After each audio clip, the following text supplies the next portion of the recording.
ระวังนะมึงตัดเล็บตอนคืนเนี่ยเดี๋ยวผีจะมาอะไรของมึงวะยายเคยบอกไว้เดี๋ยวมึงเจอแน่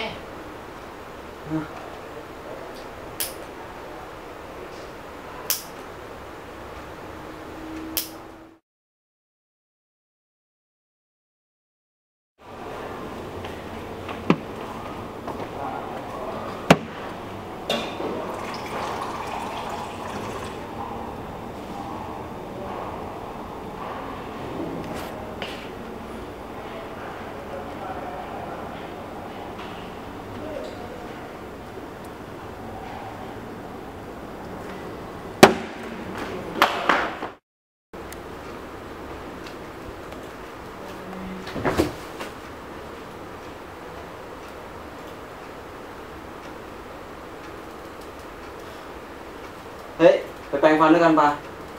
มึงกลัวเหรอเปล่าไปคนเดียวก็ได้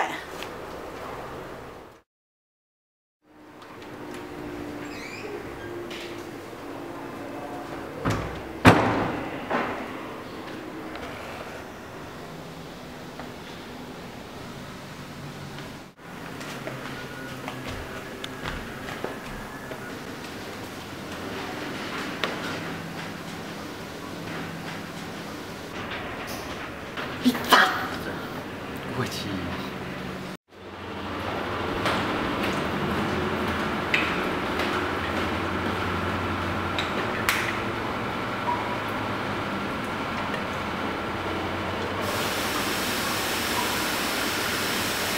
เฮ้ยระวังเลยคนเดียวอะ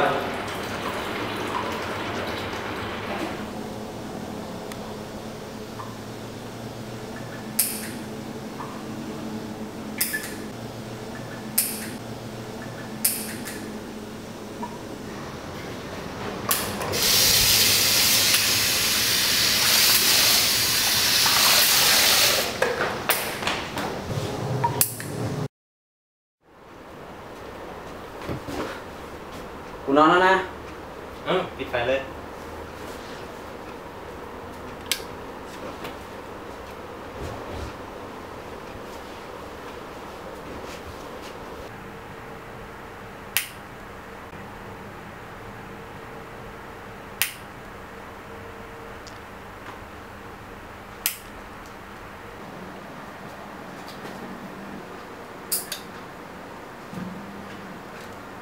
ไอ้เหี้